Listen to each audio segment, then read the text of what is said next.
Everybody. My name is Edward Goldson, and I am the president of the B'nai Moshe Men's Club. And I would like to just ask if everyone could mute themselves at this time, so not to interfere with today's presentation. B'nai Moshe and the Men's Club of B'nai Moshe are honored today to have Rachel or Shelley Schlachter give a presentation on her experience. This is the day before Yom Shoah, the Holocaust Remembrance Day. Holocaust Remembrance Day obviously has been one for us to remember those of our families, of our friends, of people that we didn't know that were lost in the Shoah. It is a time to remember the inhumanity of men to other people. But it is also important for us to remember the courage of the people who were involved in resisting the Shoah. Resistance often falls on many different ways. We talk about the resistance that occurred for those that were in the rebellion in the different ghettos or in the camps. We were told of the resistance of those who joined the resistance movements. But it's something that we don't often do enough, and that is to recognize the humanity and the resistance of the smaller people, of the people who stood up. There is an expression that we were taught, b'makom she'ein ish, and to translate it into the vernacular, in a place where there is no mensch, be a mensch. And what we've seen is that there are constant stories that are not told of the absolute courage that people showed during the Shoah. The courage of children who stayed behind to protect and to be with their parents, even though they knew that the conditions were terrible. It's the courage of parents who gave up their children with the hope that their children would survive for a better day. There's the courage of the children who found themselves in a completely disorienting and unknown situation. And then there is the absolute courage and moral clarity of those people protected and saved other people. When there was no advantage to them, and when it was just the opposite, when they put themselves, when they put their family, when they put their communities in great danger. And yet they had the courage to do this in spite of all that, in spite of knowing what could occur to them. And so it's really with great honor that we have Shelley Schlachter presenting to us.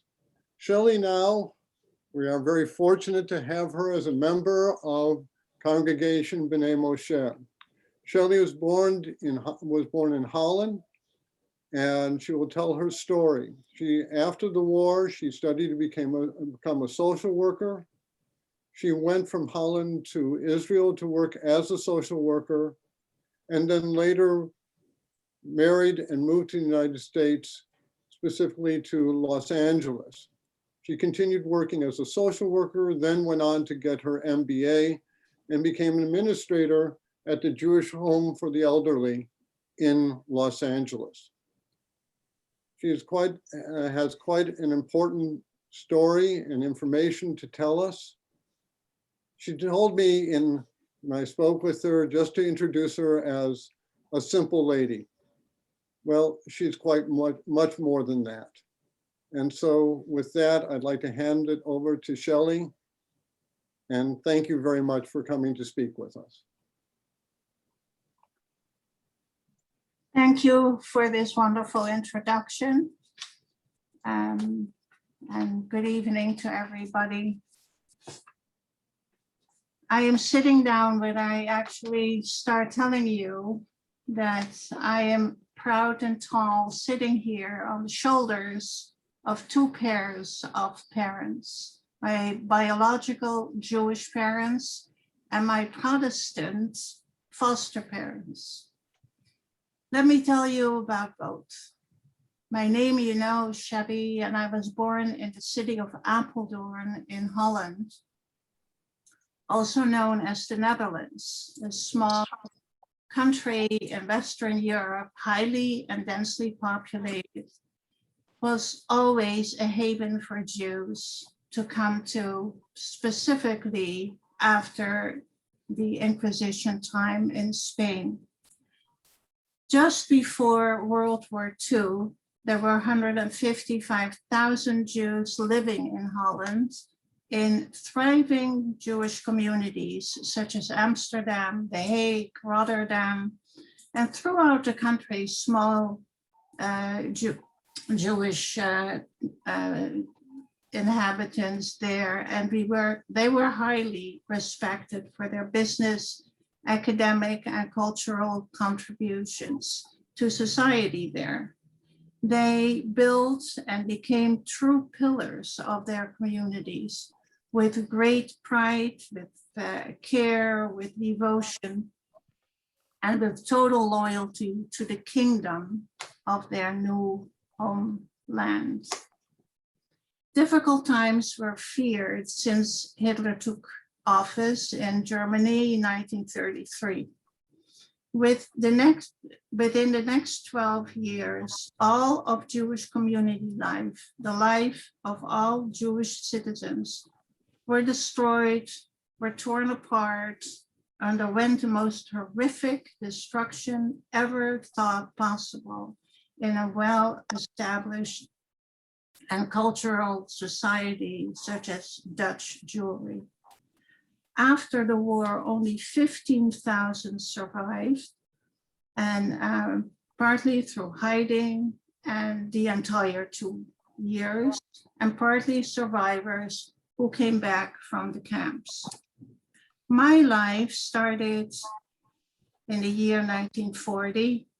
My older sister, my younger brother, 3 Jewish children of a young religious couple, living already under the cloud of uncertainty to what the immediate future would hold for them. A dangerous neighborhood next to Germany. On May 10, 1940, Hitler invaded Holland. The Jews were up for grabs. None of them could escape the final solution. Threats, constant harassments, killings in the streets, roundups, and the deportations to concentration camp. This was known to be the unspoken reality. My little family was first ordered to move from their very comfortable living place in Apeldoorn to the ghetto of Amsterdam, where we occupied a room on the highest floor of one of the buildings.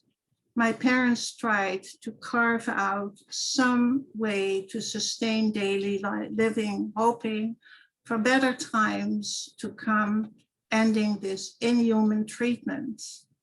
Unfortunately, Nazis had decided that trains needed to be packed with Jews. 495 people fit in such a cattle train. Roundups produced that many every single day. Our turn was to happen anytime and any day. The fateful day arrived. 2 young Jewish parents were taken with 3 little children, 4, 3, and a 1-year-old.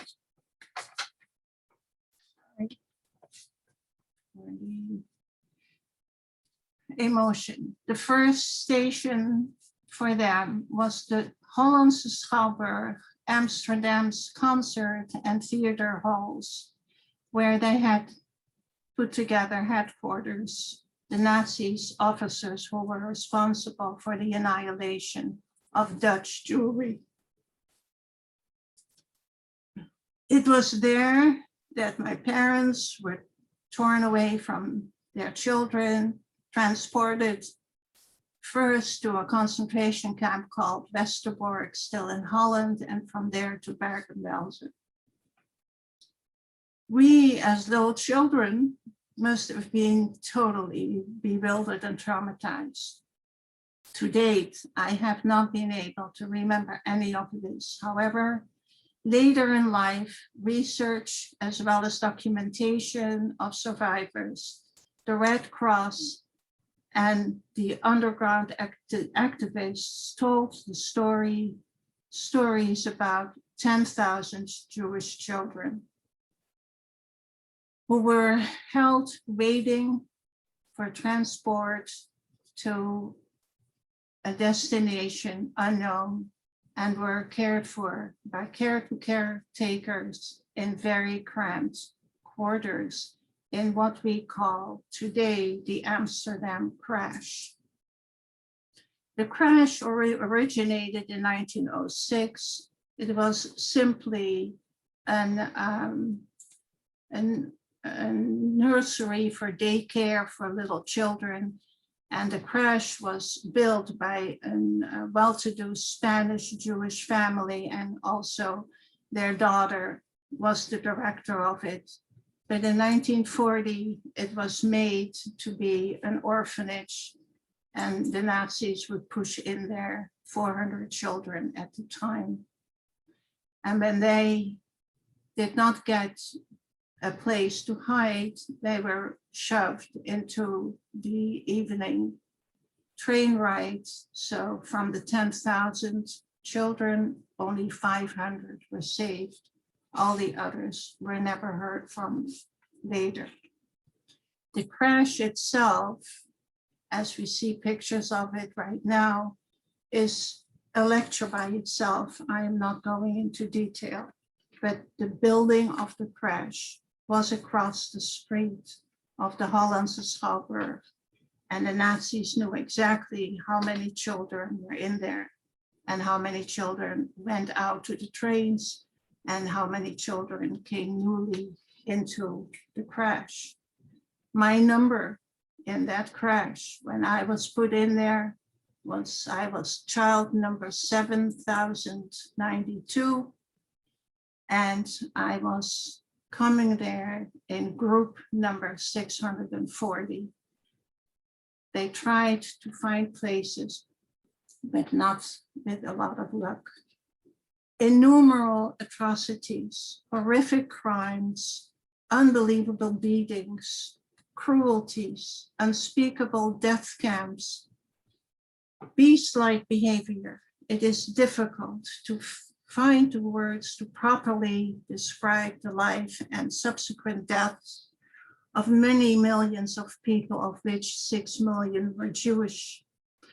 And from the 6 million that left us, 1,500,000 were little children. And I do not in any way diminish the suffering that went on in telling you how I survived. And I'm actually really honored to be able to tell you all this, because we don't quite know each other yet. I'm kind of new to the community. The underground worked together with the Red Cross. They would try to locate with great effort addresses of people who would be ready to save a Jewish child. Some were found, and we were lucky. My sister at 4, myself at 3, and also my brother at 1 year old. We were lucky to survive and be 3 children out of those 500 that made it out okay, taken into hiding by 3 different families. Do I remember any of this? No, I do not. However, with great difficulty, I uncovered my past some 40 years later. My father survived Bergen-Belsen. My mother did not, and nobody out of the extended family came back. How exactly, I cannot tell you, but my father did find us in May after liberation of Bergen-Belsen. He walked back to Holland. And in May 1945, he got the information from the Red Cross where possibly his children would be hiding. Going home with him was not a happy event. He was a survivor of hell, and he was alone without his wife, without family. He had 3 little children who did not know him and did not remember him. Traumatized as we all were, all 3 of us came from good, caring, non-Jewish families. Up until then, we were thrown from one environment into another, an uphill fight to adjust yet to another setting. My father, a religious Jew, was a broken man. At the same time, he was quite an authoritarian and a disciplined man who set the rules very early in our life. No questions asked, no answers to be expected. Do as I say, the past is the past, we do not talk about, and of that, the present is what we deal with. Just lucky that we are alive. The future is hard work. We do not complain. We start all over again. The people you just left are not part of our life. They do not belong any longer in our lives. And he shut down with that the contact with these good people. With this motto in life, we actually did quite well. A lesson to be learned today. School, Shabbat, the holidays, the Chagim, we all did it according to the rules, even though the Jewish existence in Holland was minuscule in comparison for sure with New York, with Los Angeles, with Chicago, with all the big cities in the United States, as well as the rich Jewish life in Israel. My father had several steadfast demands. One, that his children had a solid profession before getting married. He stood on that. Number 2, that our spouses be Jewish. And 3, that we all settle in Israel. And as obedient children, we did all of that up to a certain degree and found that through the years that he was quite right. At the age, however, of 32, married, I found myself and my young family living in Los Angeles. My children were at that point 7 and 4 years old. And I would look at them and I would ask myself, what really exactly happened in my life? I didn't know. And so one day, one Sunday, at the Simon Wiesenthal Center in Los Angeles, there was this huge celebration where 3 young scientists, Jewish young men, they celebrated their foster parents from Warsaw in Poland, brought them to Hollywood, to Los Angeles, and they were celebrated citywide. It was around that time that I made the decision to also thank my saviors, to find them whatever it was going to take, to discover my past, to the lost years, which truly defined my entire existence. My heroes, my allies, in whose hands lay my life, the lives of my children and grandchildren actually, were discovered in a rare moment 16 years later. For 16 years, I took every opportunity I had to look for them. I traveled, I advertised, I solicited the help of my then living father. And I asked him simply, Papa, bring me to the place where you picked me up. And he thought that I was sick in the head. He thought that this was really ridiculous. It's nonsense to do that. You don't have enough with your husband and 2 children and your job.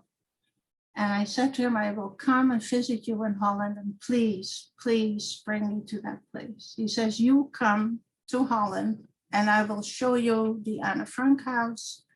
And then when we get through that, you know exactly what was happening in those years. And I did go. I did go and visit him. During the summer of 1988, I spent a good number of months in Israel. My children were in college at that point. The miracle waited until then to happen.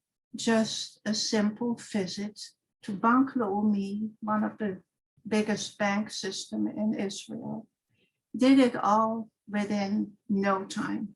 An older Dutch gentleman ran into my brother Shmuel in the bank, and they heard that they had the same accent in their Hebrew and got acquainted. That must be a Dutchman, while standing in line at the bank. When the person heard my brother's name, Shelley Schlachter, he told him, you know, I was hidden, and next door there was this little Jewish girl. And I think that her name, her real name, was Shelley Schlachter. Do you know her? She is my sister. Does she still have the contact with her people? He asked him. And my brother answered, she has been looking for them for 16 years, not able to find them. But I have the contact, he said to my brother. The siblings, her siblings, were much older than she was, and they were my friends. And we sat together and we played cards, and I helped them with their homework. And I was their child to be taken care of. Being older, he was very friendly with my foster siblings. Within 1 week, the contact was initiated and renewed, and I was on my way from Israel to Holland to meet my foster people, my foster family, or of what was left of them after so many years being separated. My foster mother was at that point 89 years old. She lived in an old age home. The foster father had passed away. 3 out of 5 siblings were alive and well. The reunion was remarkable and very emotional. On one of the first things my Protestant mother said to me, please tell your father how angry I am with him.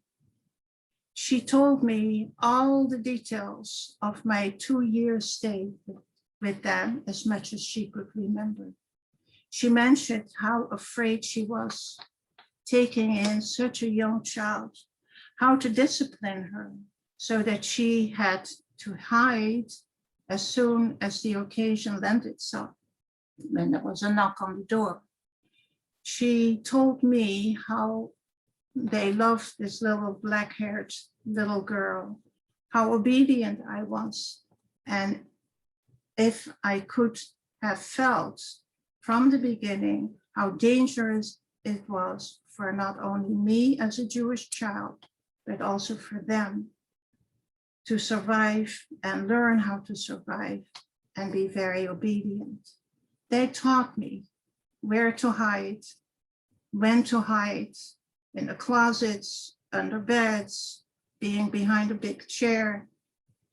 She told me that it was sometimes so dangerous that the pastor of the church came to pick me up and bring me to some other people until the danger was over.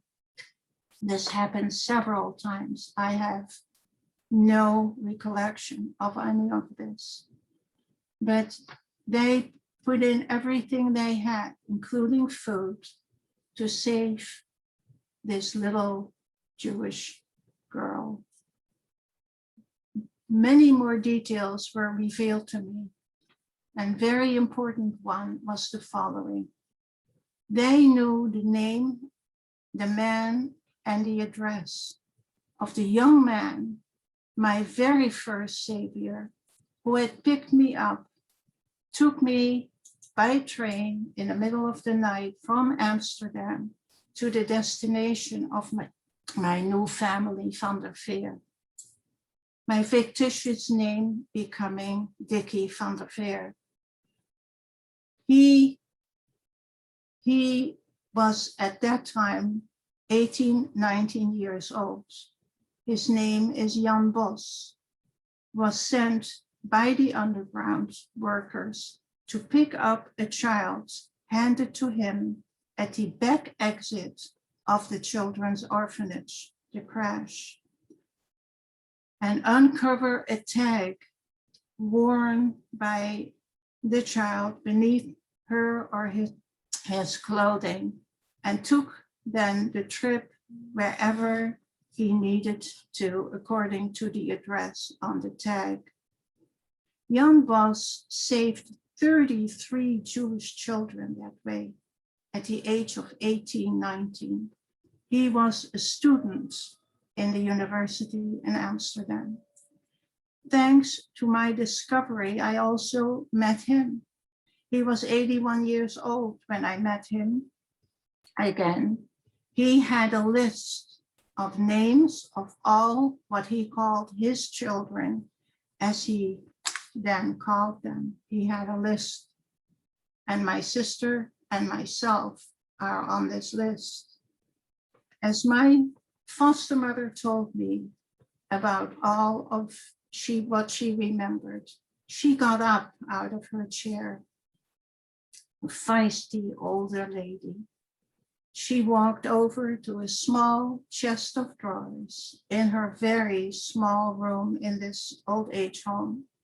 She decided where she resided, opened the top drawer, and took out the tag that original document that was hung on my neck under my clothes. She handed it to me, and she said, I knew you would be coming one day to pick it up.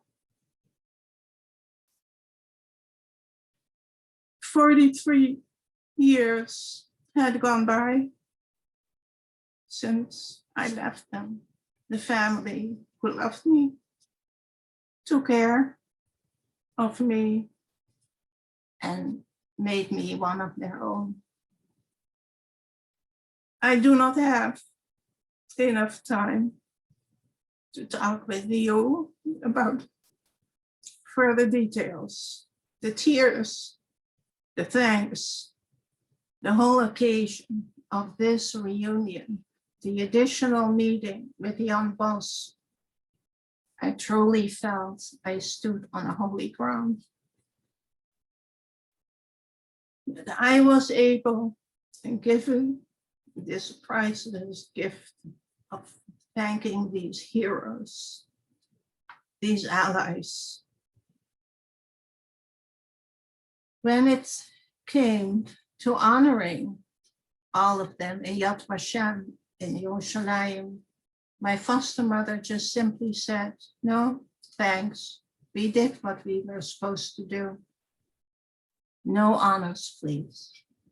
Jan Bos, after a lot of planning, we honored him during a ceremony in Jerusalem, dedicating a plaque under the Chasidei Umat HaOlam. When we found 27 of the 33 children he had saved, another very emotional get-together.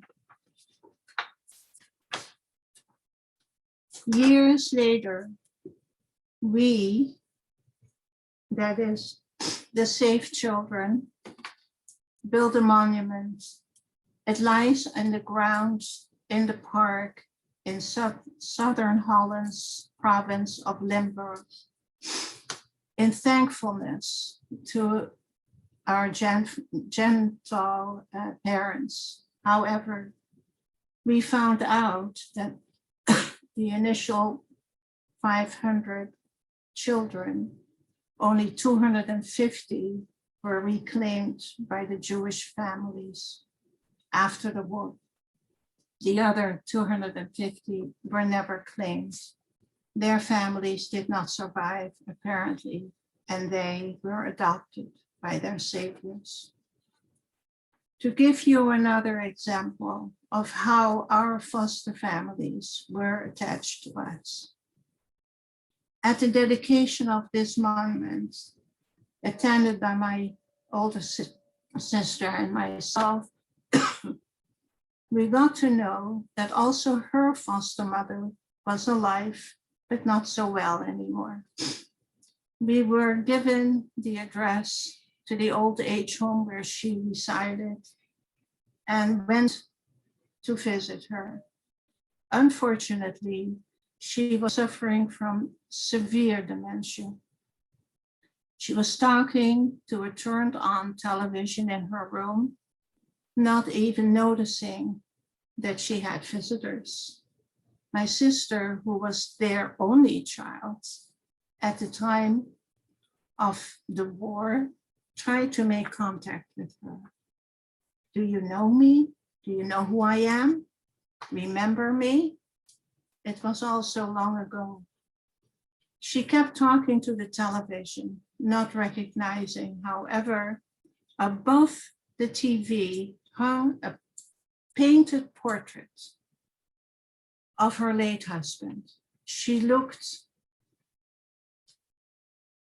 at the picture and noticed a small photograph in a corner stuck in the frame. A close look revealed that the picture was of 3 children, my sister, myself, and a 3rd child. The picture was taken shortly after liberation, when my foster family and hers took the initiative for the 2 biological little sisters to get to know each other. At last, we were 6 and 5 years old by then. We asked the old lady who the children were on that picture. In her confused mind, out of touch with her surroundings, she answered us, "These are Chaya and Shelley. They are playing in the backyard. They are such good girls. They'll soon come home." The early attachments must have been so strong and remained part of their lives until their last breath. Saving one life is equal to saving an entire world. That is what we believe. My world was saved by my Protestant parents and by Jan Bos. So were the lives of my children, my grandchildren, and hopefully many generations to come.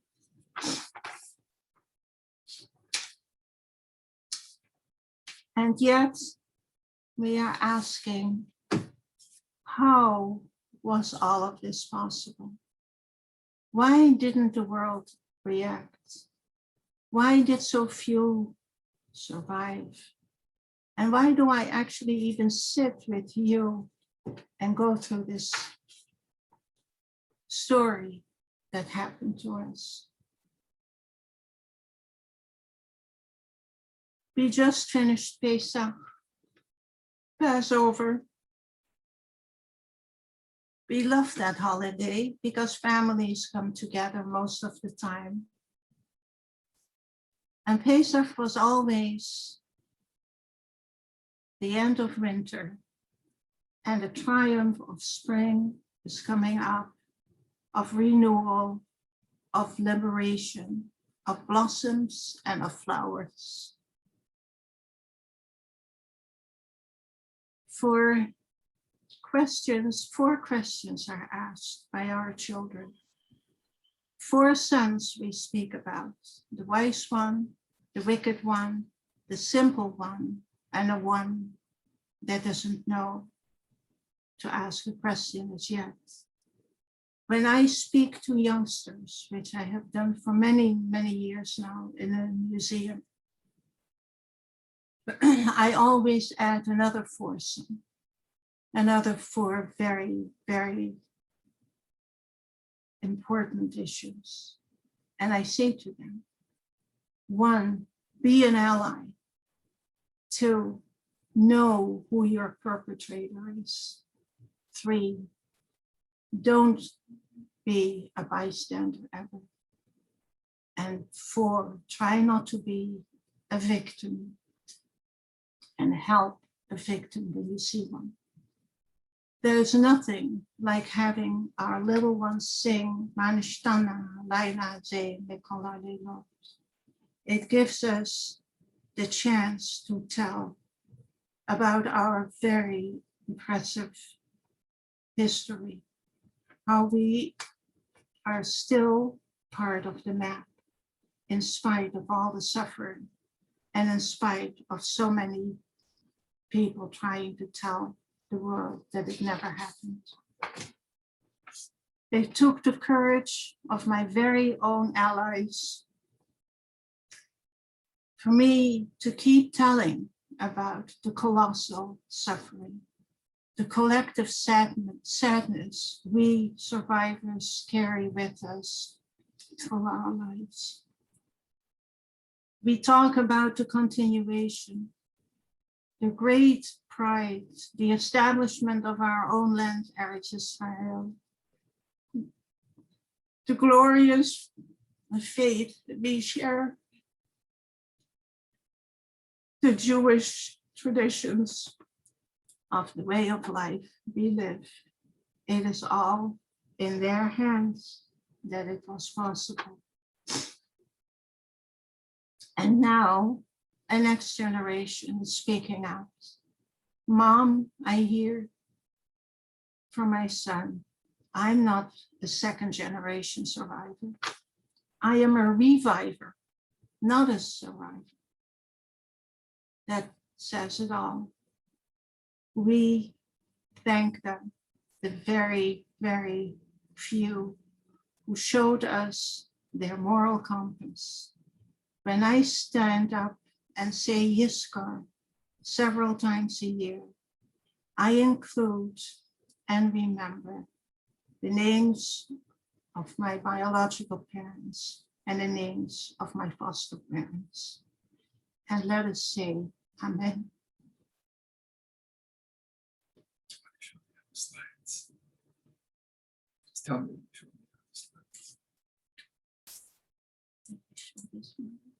This was the star that we, Yod is Jew in Dutch, that as little kids as we were, and everybody that was Jewish had on their outer clothing going outside of the house.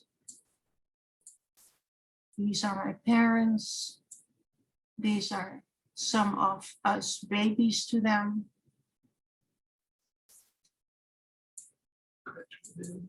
This is the crash.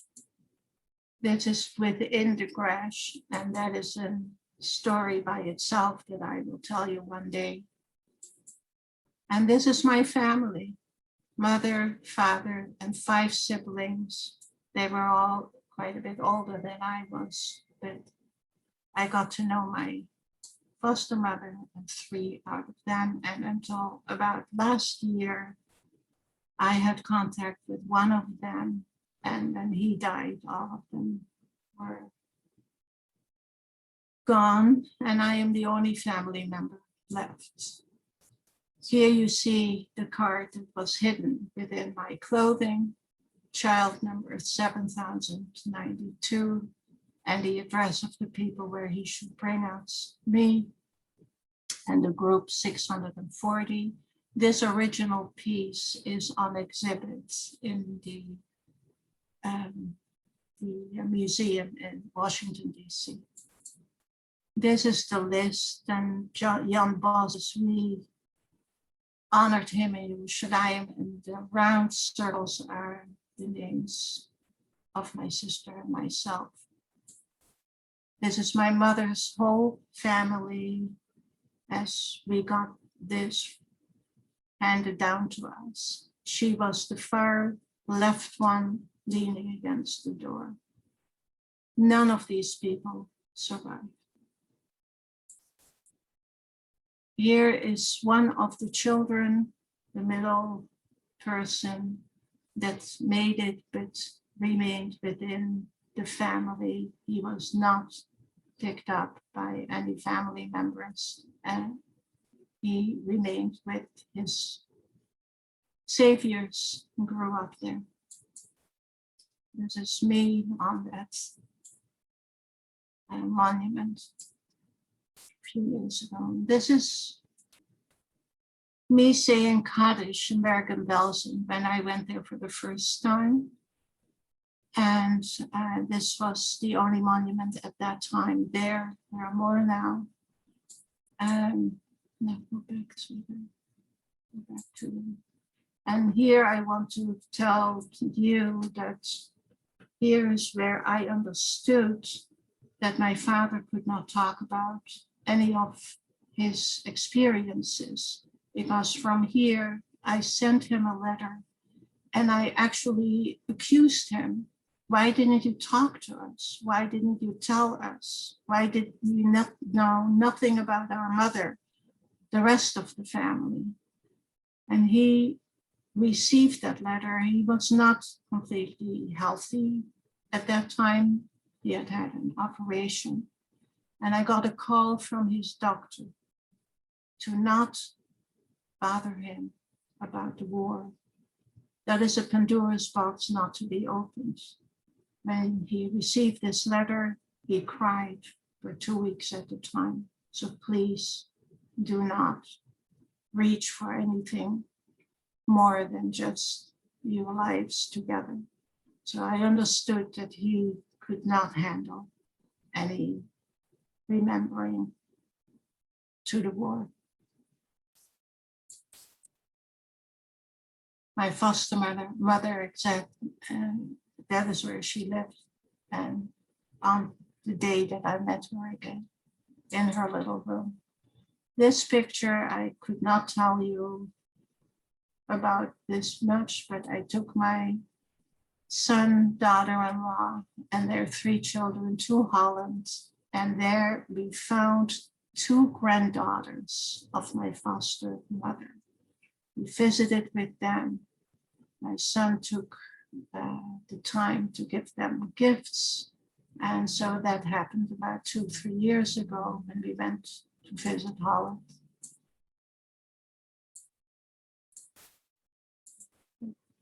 This is from my father's tallis. I made a bookmark and book cover. And the book is the book that has one word only in it. You may have heard about this book. The one word 6 million times is Jew. And it's a huge, very heavy book. And when you pick that up, you know that that is a monument. Only the first page of it is explained. For the rest, it is only the word Jew. This is one of my pieces of art. I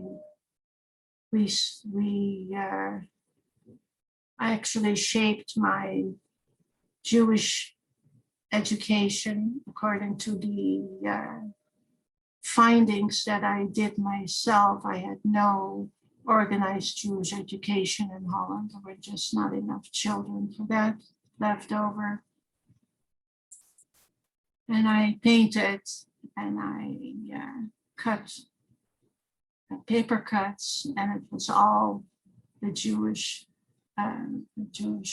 practices. This is one that I painted And that was when my son, Ruben, was a lone soldier in Israel. The five divisions of the Israeli army. In the corner, he is a religious young man, middle-aged by now, who is saying the morning prayer, Shema Yisrael. And the tank is the tank that he drove. He went from Los Angeles to Israel to learn for a year and ended up telling us that he's going to stay to be part of the Israeli army. And now this is the final piece of art that I wanted to show you. The very first one, the very first star with the yod. And then this one will tell you the difference in atmosphere that we Jewish people have been able to build up during the years following 1945. We were the victors, and for that we dance and we sing and we are happy and we go on and we keep honoring our wonderful people that helped us live to this day. Thank you.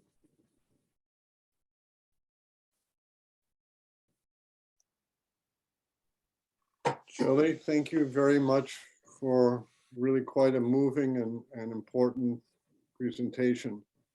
I hope everybody will understand the depth of what was done, the courage of the people who saved you, and the courage of the entire Dutch Jewish community themselves.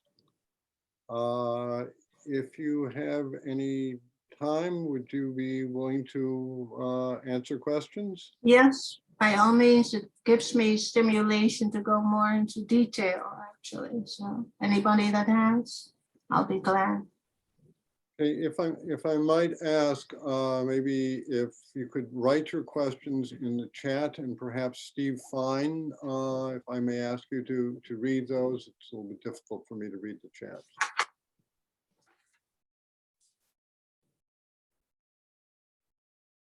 Sorry about being so emotional. I can't find it, fight it. I have tried many times, but it doesn't happen. So sorry about it. But Please don't apologize.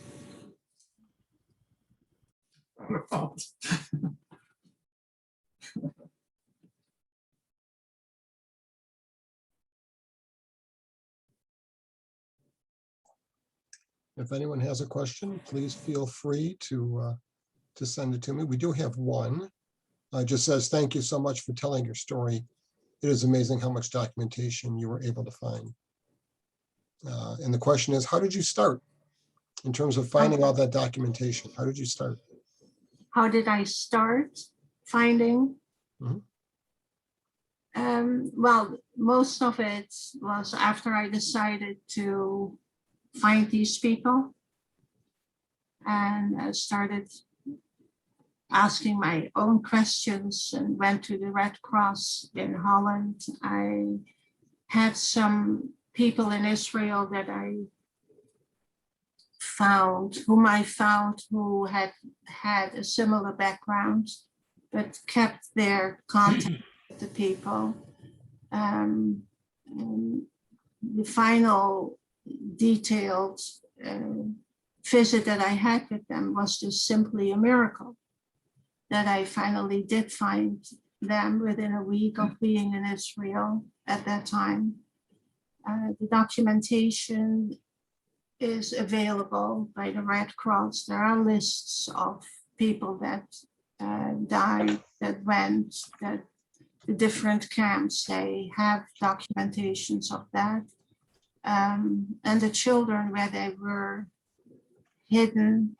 My father did say at some point that the names that he was looking for were not exactly the right names, but they looked a lot like the names that he had given us. And on that, he went to the addresses that he was given and found us actually.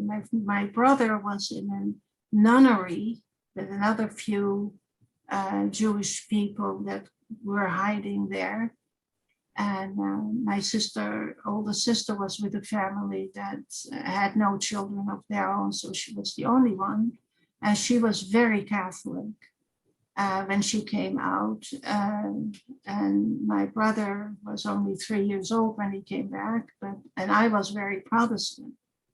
So my father, who is a religious Jew and was a rabbi in Holland for many years, couldn't quite deal with all these religions, but I did a good amount of talking and asking and meeting. At the time were 10,000 Dutch people living in Israel that were of my father's age more than my age, and I was a social worker there, and I got a lot of information through that. Once I needed to go to one of the clients of the source of social work that I was sent to. I particularly did social work for the Dutch survivors in Israel. And she opened the door and she says, I don't even have to ask who you are. I said, why is that? She says, you look just like your mother. She was in the same barrack as I was in Bergen-Belsen, and I was there when she died. So these are the kind of informations that I tied together, all of it, and found accidentally, and tried to pry it out of the generation of my father, and not wanting to talk about that. Really very frequent that people just did not want to repeat, get themselves all wound up and start dreaming at night and restless. So it came by accidental, miracle-wise, and Bankloomi, right? We do have a couple more questions. The next one is, do you know if the children who remained with their foster families were ever told of the Jewish backgrounds? Oh, yes. They were the organizers of the 500 that were invited to that monument. They knew they were Jewish by birth, not anymore, but they knew very well that they were Jewishly born. And they were actually the organizers of this whole event, because when we came to repaid, there was a request that we put up money for that monument. But the organization of it was by those children. They openly told us that in the gathering that we had, and the gathering was huge because it was made as a news article in the press that we were doing that we were all coming together. And at that time, Amsterdam had a mayor who was one of those children, and so it had wide coverage, this whole event. And we were told there by the children themselves, we are Jews by birth, but we stayed with our parents and they became our family. They knew very well. They were the organizers. So one last question. They even asked from everybody, do you eat kosher? And they had for the meal that was organized. And we came there with our own families already. So we were many more than, and there was a kosher possibility of eating there. So no, they knew very well that they were Jewish. Terrific. I want to add to this that a few years ago, I went to, I was not alone. I was with a girlfriend in Holland from Israel, and we spoke Hebrew on the tram line. He was sitting in the tram and we spoke Hebrew, and a woman sitting in front of us turns around and she says, "Are you Jewish?" "Yes, we are Jewish." She says, "You know, I just discovered that I also am." And she says, "I didn't know, but I went to volunteer at the Jewish Home for the Aged, and there I figured out that I am Jewish. And I had to tell my children that they are also Jewish. See?" And she grabbed her little chain there. She had a cross on it, and now also a Magen David. And I am sure that many people in Western Europe walk around with this kind of legacy. Yes, you had another question. Yeah, there was one more question, and it was, obviously, these foster families put their own lives, their own families in peril. The question was, do you know if any of these foster families were discovered and or punished? That I don't know. I really do not know.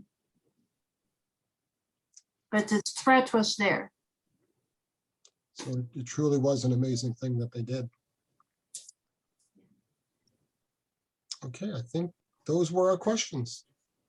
Well, with that, then again, let's again really thank Shelley for telling her story. It's a very, very important story for all of us to know.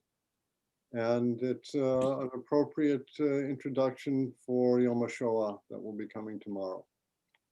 So like on behalf of B'nai Moshe and the Men's Club of B'nai Moshe, I'd like to wish all of you a good night and thank you for attending. Steve, Very welcome.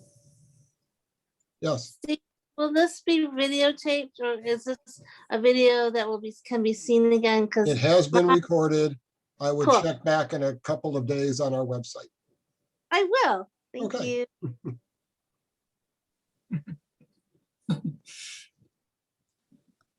Good. Thanks, Shelley. Thank you, Shelley. Laila Tov.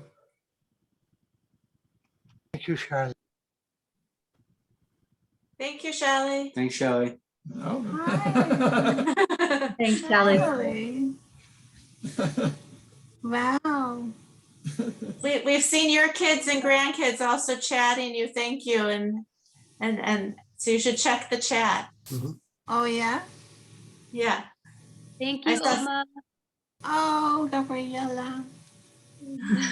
Miss you. Thank you, Mom. See you soon. Hi, Ruben. You also. Oma, you are amazing. Oh, yeah. Nice to meet everybody. Bye, everyone. Have a good night. Oh, who was that? That was Ruben? Ruben. Gabriella. Night. Thank you. It's Oh, it's the Judah. Omer. It's the Omer. It's Yeah. It's Judah. Oma, you did Judah. amazing. Thank you for coming, all the children. Thank you. Hi, Ruth. Thank- Good night. Bye-bye. Laila Tov. Thank you to the Men's Club for organizing this. This is great. Uh-huh.